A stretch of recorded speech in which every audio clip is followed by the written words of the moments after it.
तुलसी विवाह का सत्य। तुलसी माता का विवाह भगवान शालिग्राम से कराते हैं देवोत्थान एकादशी को, जिसे देव उठनी एकादशी भी कहते हैं। इस विवाह को कराने से परिवार में सुख समृद्धि आती है, ऐसी मान्यता है। हेलो फ्रेंड्स, क्या आप जानते हैं क्यों कराते हैं तुलसी माता का विवाह भगवान शालिग्राम से? कथा है कि तुलसी माता अपने पूर्व जन्म में वृंदा नाम की रानी थीं, जो भगवान विष्णु की परम भक्त थीं। उनका सतीत्व भंग कर दिया भगवान विष्णु ने और उन्हीं से उनका विवाह करा देते हैं। इससे परिवार में सुख समृद्धि आती है। क्या इस कथा में भगवान विष्णु को कलंकित नहीं किया गया है? सत्य तो ये है कि ये कथा अर्ध सत्य है। इसी से ये विवेक बुद्धि की कसौटी पर पूरी तरह नहीं उतरती है। देवी वृंदा की कहानी का सत्य सभी से छुपाया गया। देवी वृंदा की कहानी बिल्कुल उसी तरह है जैसे देवी राधा की कहानी है। जिस तरह देवी राधा आदिशक्ति हैं, लक्ष्मी हैं, उसी तरह देवी वृंदा भी आदिशक्ति हैं, लक्ष्मी हैं। बस अंतर इतना है कि जब देवी राधा का अवतरण धरती लोक पर हुआ तो उनके प्रियतम श्री कृष्ण का अवतरण भी हुआ। हाँ, मिलन इस लोक में नहीं हुआ राधा कृष्ण का। लीला पूर्ण होने पर फिर से दोनों एक ही परम तत्व में विलीन हो गए। कहने का तात्पर्य ये है कि संसार के संबंध सत्य नहीं है, परमात्मा से हमारा सत्य संबंध है। देवी राधा और श्री कृष्ण की कहानी यही संदेश देती है। देवी वृंदा और भगवान विष्णु की कहानी भी यही संदेश देती है कि संसार से हमारा सत्य संबंध नहीं, परमात्मा से हमारा सत्य संबंध है। आइए जानते हैं देवी वृंदा और भगवान विष्णु की इस कहानी का मूल सत्य और संसार के अनित्य होने का परम रहस्य। देवी वृंदा असुरराज कालनेमि की पुत्री हैं। कालनेमि ने बड़ी तपस्या की, बड़े पुण्य अर्जित किए। माता लक्ष्मी को पुत्री रूप में प्राप्त करने के लिए ईश्वर हमारी सभी इच्छाएं पूर्ण करते हैं। असुरराज कालनेमि की ये इच्छा पूर्ण हो गई और माता लक्ष्मी कालनेमि के घर में जन्म ले लेती हैं। उनका नाम वृंदा है। अब देवी वृंदा स्वयं आदिशक्ति हैं, माँ लक्ष्मी हैं, तो भक्ति, अनुराग, प्रेम तो परम ब्रह्म से होगा ही। वो बाल्यकाल से ही भगवान विष्णु को अपना आराध्य मानती हैं, अपना सब कुछ मानती हैं। बस धरती लोक पर जन्म लेने के कारण उन्हें अपना सत्य ज्ञात नहीं है।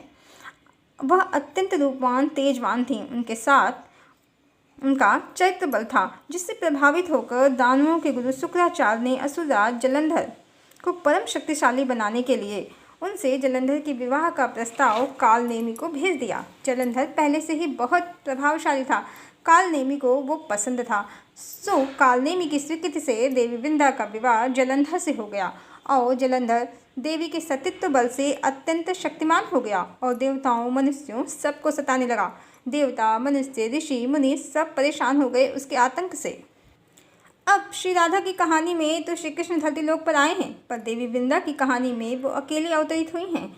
देवताओं ने परम ब्रह्म को याद किया, उनसे प्रार्थना की उनकी रक्षा करें, वो जलंधर के आतंक से उन्हें बचाएं। देवी वृंदा की शक्ति से वो शक्तिमान हो गया है। अब माता को स्मरण कराएं वो कौन है। और ये सारा खेल ईश्वर का ही रचा था, क्योंकि हरि की इच्छा के बिना तो एक तिनका भी नहीं हिलता। आदिशक्ति और परम ब्रह्म दोनों एक ही तत्व हैं, एक ही ऊर्जा हैं।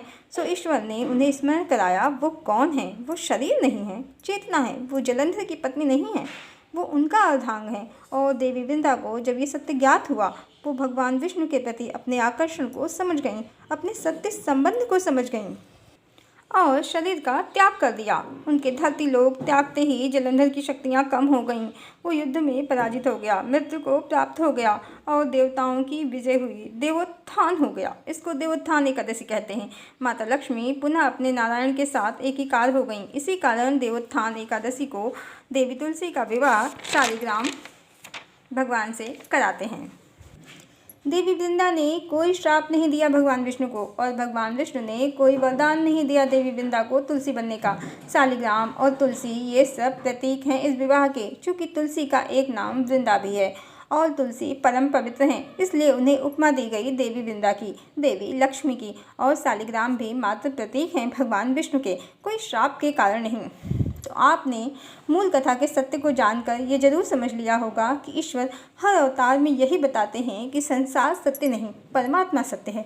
और जो कोई इस रहस्य को जानकर संसार से निर्लिप्त रहकर अपने समस्त कर्तव्यों का निर्वाह करता है, तो उसे और उसके परिवार को सुख समृद्धि की प्राप्ति होगी ही। अब शास्त्रों में मिलावट करके अपने ही ईश्वर की छवि धूमिल कर दी गई।